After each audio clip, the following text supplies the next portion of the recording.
Hello guys, may mga panalangin po pala na walang kabuluhan, tara ating pakinggan at pag-aralan kung totoo ba ito. Ano ang ibig sabihin ng paggamit ng maraming salitang walang kabuluhan sa panalangin?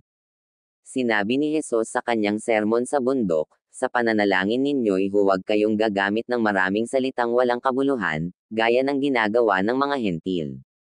Ang akala nila'y papakinggan sila ng Diyos dahil sa haba ng kanilang sinasabi, Mateo Kapitulo 6 versikulo 7. Ang salitang walang kabuluhan ay nangangahulugang, walang laman, o, walang saysay, kaya nga binalaan tayo ni Jesus na huwag gumamit ng mga paulit-ulit na panalangin gamit ang mga salitang walang kabuluhan sa ating pananalangin dahil hindi ito makatutulong upang dinggin ng Diyos ang ating mga panalangin. Hindi sa dami at ganda ng pananalita tumitingin ang Diyos, sa halip, ang kanyang ninanais para sa atin ay, isang pusong tapat, Awit Kapitulo 51 versikulo 6. Sinabi ni Jesus na ang paggamit ng mga walang kabuluhang pananalita o mga formulang salita sa pananalangin ang siyang sinasanay ng mga, walang Diyos, at mga pagano at dapat na hindi maging bahagi ng panalangin Kristiyano. Ang ating mga panalangin ay dapat na maiksi at simple gaya ng panalangin ni Elias sa bundok ng Carmelo at hindi masyadong matagal na gaya ng paulit-ulit na panalangin ng mga propeta ni Baal. Tingnan ang unang Hari Kapitulo 18 versikulo 25 hanggang 39. Kung tayo'y nananalangin, ipinapaabot natin ang laman ng ating puso sa Diyos at sumasambo sa Kanya.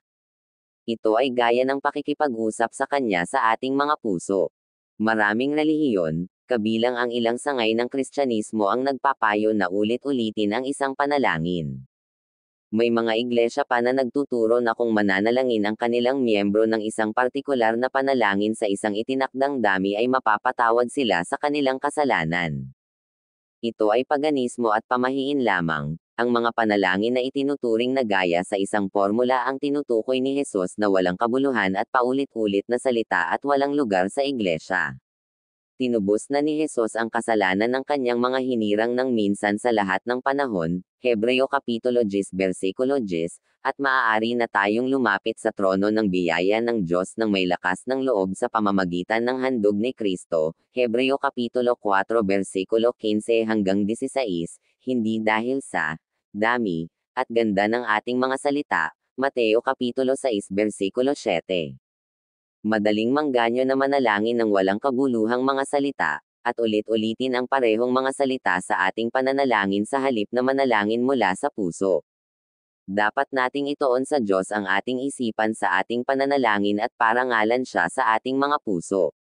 Sinabi ng Diyos sa Isaias Kapitulo 29 versikulo 13, sa salita lamang malapit sa akin ang mga taong ito, at sa bibig lamang nila ako iginagalang, subalit inilayo nila sa akin ang kanilang puso, at ayon lamang sa utos ng tao ang kanilang paglilingkod.